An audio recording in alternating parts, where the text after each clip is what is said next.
அனைவருக்கும் வணக்கம். தமிழ்நாடு எங்கே போயிட்டு இருக்குன்னு தெரியல. மீண்டும் ஒரு கொடுமையான விஷயத்தை பற்றி தான் நம்ம பார்க்க போகிறோம். மதுரையைச் சேர்ந்த ஒரு மாணவி கோயம்புத்தூரில் இருக்கிற தனியார் கல்லூரியில் தங்கி படிச்சுட்டு இருக்காங்க. அவங்க தன்னோட ஆண் நண்பரோட நவம்பர் 2ஆம் தேதி இரவு 11 மணி போல் விமான நிலையத்துக்கு பின்புறத்தில் இருக்கிற பிருந்தாவன நகர் அப்படிங்கிற ஒரு இடத்துல சந்திச்சு பேசிக்கிட்டு இருக்காங்க. அந்த நேரத்தில் அந்த வழியா ஒரு 3 பேர் ஒரு அதிகமான போதையில, அளவுக்கு அதிகமான போதையில அப்படியே போயிட்டு இருக்காங்க. போறவங்கள அந்த இடம் ஒரு கார் நிக்குது, அதை போய் பார்க்கலாம் அப்படின்ட்டு காரு கிட்ட வராங்க. காரு கிட்ட வந்தோடனே இவங்க ஒரு பையனும் பொண்ணும் காரு கிட்ட இருக்கிறத பாக்குறாங்க.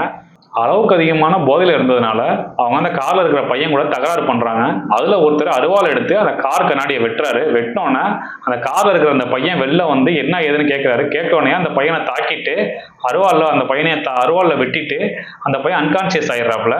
அதுக்கப்புறம் அந்த பொண்ணை வலுக்கட்டாயமா கார்ல இருந்து வெளில இழுத்து வலுக்கட்டாயமா அந்த 3 பேரும் நேரா தூக்கிக்கிட்டு அங்கேருந்து ஒரு 1/2 கிலோமீட்டர் தூரத்துக்கு தூக்கிட்டு போறாங்க. அவங்க கண்டிப்பா நார்மலா இருந்தாங்கன்னா கண்டிப்பா இவ்வளவு பெரிய இதை பண்றதுக்கு வாய்ப்பு கிடையாது. அவங்க அளவுக்கு மீறிய போதைனா அவங்க வந்து மது அப்படி இல்லாட்டி கஞ்சா அந்த மாதிரி ஏதாவது ஒரு போதை பொருள் தான் பயன்படுத்தியிருக்கணும். அந்த பெண்ணை 3 பேரும் கூட்டு பாலியல் வன்கொடுமை பண்றாங்க. ரொம்ப நேரம் பண்ணிட்டு அதுக்கப்புறம் அந்த இடத்துல பக்கத்துல இருக்கிற ஒரு முட்புதர்ல தூக்கி போட்டு அவங்க 3 பேரும் போயிடுறாங்க. நினைவு தெரிஞ்சு ஒரு 4 மணி போல, விடிய காலம் 4 மணி போல அந்த பையனுக்கு வந்து கான்சியஸ் வருது. கான்சியஸ் வந்து அந்த பையன் நேரம் என்ன பண்றாருன்னா காவல்துறைக்கு போன் பண்றாரு.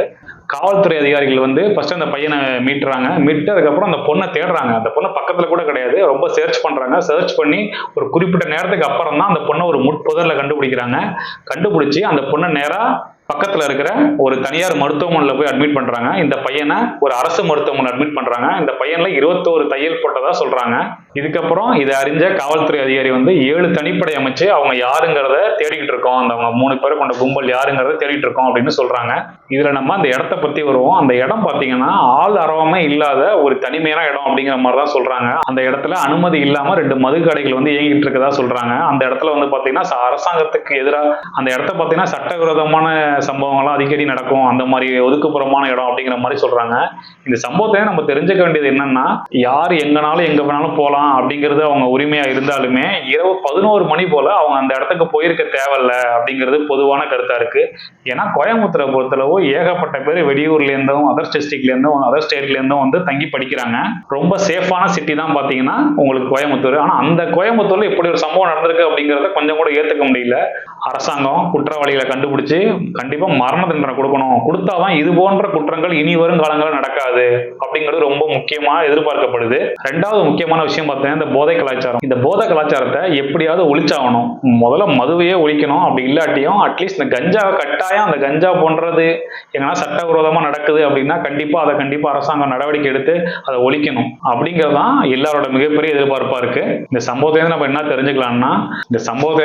தெரிஞ்சுக்கலாம்னா அனைத்து இடத்துக்கும் போறது அனைவருக்குமான சுதந்திரமா இருந்தாலுமே தேவையில்லாத நேரத்துல தேவையில்லாத இடத்துக்கு போறத முடிஞ்ச வரைக்கும் நம்ம அவாய்ட் பண்ணிக்கலாம். நம்ம சேஃப்டியை நம்ம தான் பார்த்துக்கணும். அரசாங்கம் தக்க நடவடிக்கை எடுத்து இதுக்கப்புறம் இது போன்ற ஒரு சம்பவம் நடப்படாம இருக்கும் அப்படிங்கிறத நம்ம நம்புவோம். உங்களோட ஆதரவு எங்களுக்கு தேவைப்படுது. நீங்க இந்த சுரேஷ் திங்ஸ் சேனலை லைக் பண்ணுங்க, சப்ஸ்கிரைப் பண்ணுங்க, உங்க ஆதரவை தொடர்ந்து கொடுங்க. நன்றி, வணக்கம்.